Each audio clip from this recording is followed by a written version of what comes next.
In 2004, the National Pensions Regulatory Authority was mandated to regulate, manage and correct inadequacies of levels of pension of all public servants in the country.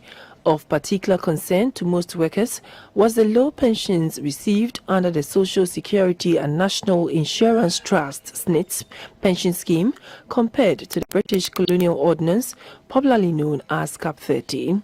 The concerns of these workers were never given the needed attention, resulting in agitations by majority of public servants for the restoration of pensions under the Cap 30 in place of the SNIT pension scheme, which was introduced in 1972 as mandatory for all workers.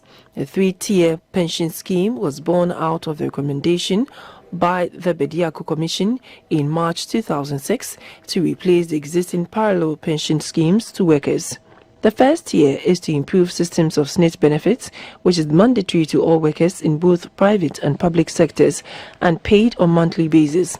The tier 2 is occupational or work-based pension scheme, which is for all workers but privately managed to give contributors higher lump sum benefits than presented under the Cap 30 and SNIT pension scheme, while the third tier is a voluntary provident fund and personal pension scheme, which is to enhance pension benefits and also for workers in the informal sector.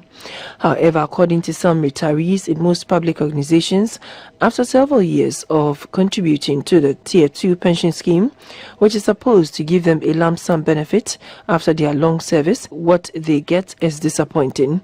The 2020-2021 retirees of the Ghana Broadcasting Corporation are unhappy about how the scheme is being handled by its fund manager, Gen Trust, because they are not being given what is due them.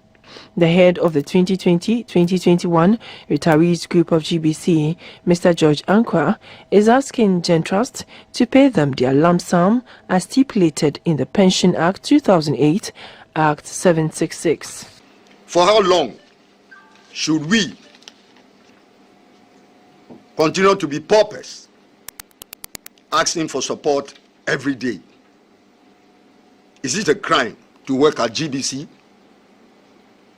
It looks as if a lot of things are going on at the blind side of government, especially the president, His Excellency President Nana Addo Dankwa Akufo-Addo. It is on record that our employer, GBC, paid our SNIT contributions for the first 5 years after the program or the scheme was implemented. The question is, how much was paid into the fund and how much interest was accrued? How much did SNIT give to MPRA, and how much did MPRA also give to Gen Trust to manage on our behalf? A management consultant and a former employee of SNIT, Mr. Samuel Nkansa Dwamina, called on management of GBC to seek the interest of its employees by playing its role as an employer and paying its quota. Under normal circumstances, Social Security is now under the new law, Act 766, is supposed to pay monthly pensions. And then the second and third, if you have joined the third, but the second must also pay what we call a lump sum. Is that what they find? No. When they showed me the statement was blank.